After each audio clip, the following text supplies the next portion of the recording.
선임이 저 하는 거 보세요. 이거 이렇게 하시고요. 이거는 이렇게 작성하셔서 여기 두시면 되고요. 그렇게 가르쳐 주고는 실수를 하면은 왜 그렇게 하냐고 또 뭐라고 해요. 그리고 내 삶이요. 내가 뭐 한다고 이렇게 빡빡하게 사는 거야. 지칠 때. Hey, I got a confession. Been losing all momentum. 안녕하세요. 병원 언니 정지은입니다. 병원 코디네이터 하면 바로 저 병원 언니인데 제 채널을 이렇게 쭉 보니까 뭐 병원 코디가 되는 방법, 또 병원에서 잘 적응하는 방법, 또 이렇게 긍정적인 부분만 영상들이 있더라고요. 사실은 단점 없는 직업은 없죠. 그래서 오늘은 이 직업의 단점에 대해서 여러분들하고 얘기를 좀 해보려고 하는데, 사실은 제가 또 병원 코디 학원도 10년 가까이 하고 있잖아요. 그래서 이 단점을 말한다는 게 좀 조심스럽긴 하지만 이 영상을 보시는 여러분들, 또 직업을 선택하는 여러분들에게 정말 좋은 정보를 드리고 싶어서 제가 이렇게 객관적으로 한번 단점들을 파헤쳐보려고 합니다. 장단점은 어떤 병원, 또 어떤 사람들과 일하냐에 따라서 달라질 수 있는 부분이고요. 병원은 좀 그 차이가 큰 것 같아요. 어떤 조직에 들어갔냐에 따라서. 그래서 저는 업계 전체의 평균치로만 좀 말씀을 드리려고 합니다. 자, 첫 번째 단점은 상담 코디나 실장이 되지 못하면 이 직업은 코디만으로는 좀 한계가 있다는 점이에요. 저희 병원 코디네이터 아카데미 이렇게 등록하시는 분들 보면 대부분의 교육생이 저는 병원에 취업하고 나중에는 상담실장이 되는 게 꿈이에요, 목표예요 하는 경우가 대다수거든요.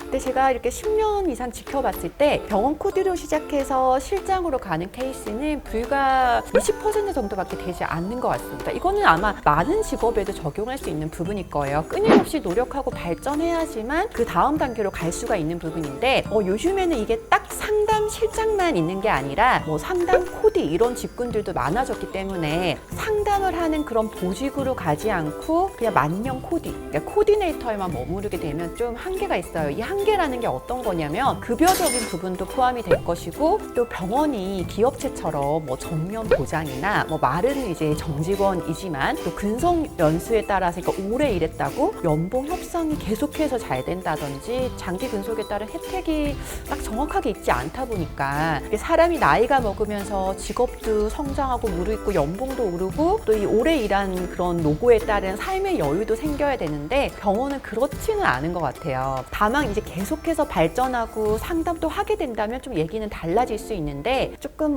나는 안정적으로 이 직업을 오래 할래 병원 코디로 이런 거보다는 계속 발전하는 사람들에게 좀 맞지 않는 직업인가라는 생각이 듭니다. 두 번째 단점은 워라밸입니다. 요즘에 워라밸 얘기를 정말 많이 하는데 이 워라밸이 내가 좀 좋지 않다를 어떨 때 느끼는지 아세요? 어떤 경우냐면 내가 남 좋은 일만 한다고 좀 느낄 때, 그리고 내 삶이요. 내가 뭐 한다고 이렇게 빡빡하게 사는 거야.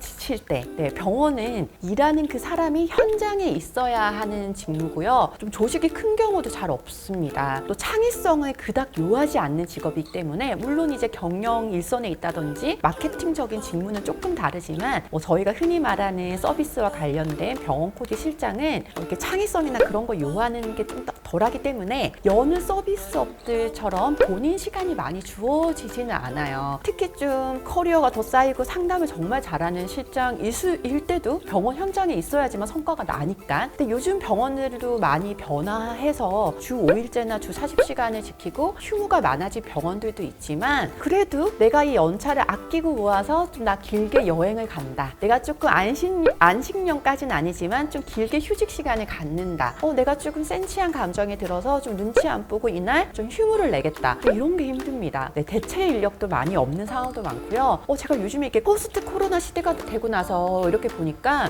재택근무를 하는 사람들도 좀 많아지고 퇴근 시간을 뭐 4시나 5시로 앞당기는 기업체들도 있더라고요. 그래서 그런 얘기를 들으면서 병원에서 일하는 우리는 상대적으로 정말 자기 시간이 좀 없구나라는 그런 생각을 했습니다. 그래서 워라밸이 아주 상당히 보장되는 그런 직업이라고 할 수는 없는 것 같아요. 자, 세 번째 단점은 교육체제 시스템입니다. 사람이 발전하려면 배워야 하잖아요. 근데 병원은 좀 이 사람을 성장시키기 위한 체계적인 시스템이 뒷받침되는 경우가 많지가 않은 것 같습니다. 예를 들자면 제가 병코 수업 시간에도 좀 자주 말하는 건데 처음 제가 병원에 입사를 했어요. 저는 이 직업도 처음이고 이 병원에 대해서 아는 것도 없고 사람들도 모르고 정말 모르는 병아리예요. 근데 예를 들어서 처음 입사했을 때 오리엔테이션을 하고 뭐 업무 교육, 서비스 교육 등등 이 기본적인 교육이 뒷받침돼줘야 하는데 규모가 좀 작거나 입퇴사가 잦은 병원이나 좀 체계적이지 않은 병원은 이런 게 없습니다. 그러니까 교육 담당 부서가 없다고 그냥 생각을 하시는 게 좋을 것 같아요. 그냥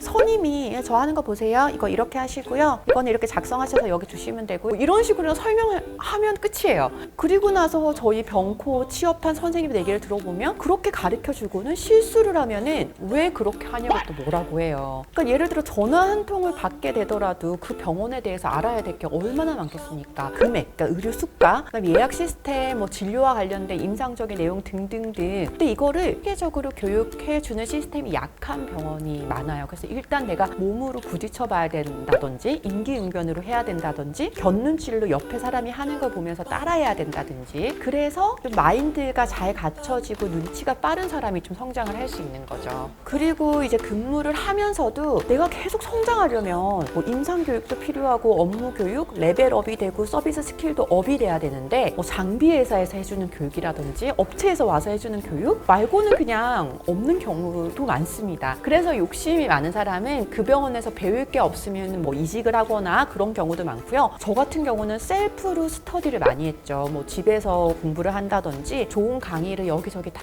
찾아다닌다든지 필요한 그런 내 스킬에 대한 뭐 책을 사서 보고 병원에 적용을 해본다든지 그래서 이제 뭔가 바라면 좀 안 되는 게 많은 게 병원입니다. 네, 지금 제가 단점을 딱 3가지 말씀을 드렸는데 뭐 당연히 좀 더 있지만 오늘은 좀 이 정도로만 마무리를 하겠습니다. 제가 생각할 때 가장 단점이라고 하는 탑3를 여러분들한테 말씀을 드리고요. 하지만 장점이 당연히 더 많고요. 또 이렇기 때문에 내가 잘만 한다면 더 빛을 빨리 볼 수 있고 인정받을 수 있는 데가 병원입니다. 뭐 예를 들어서 기업체나 이런 곳들은 뭐 승진에도 체제가 있고 내가 업무를 열심히 해도 좀 티가 나지 않는 경우가 많은데 이런 단점들이 있기 때문에 내가 좀 더 적극적으로 하고 잘만 한다면 늘 제가 장점에서 말씀드리지만 이렇게 길이 막 열려 있는 거죠. 길을 내가 닦을 수 있는 게 바로 병원입니다. 여러분들이 입사 준비를 하신다면 또는 뭐 병원에 취업을 해서 근무하고 계신 분이라면 이 단점을 조금 생각을 하시면서 어떻게 내가 보완하면 좋을까? 내가 어떻게 방향을 잡아가면 좋을까? 그런 도움이 되시길 바라면서 단점 영상을 준비를 했습니다. 자, 좋아요와 구독하기, 알림 설정 잊지 마시고요. 댓글 주시면 답변 드리겠습니다. 병원 탐구 생활은 병원 언니 다음 시간에 또 만나요. 꼭이요. Hey, I got a confession.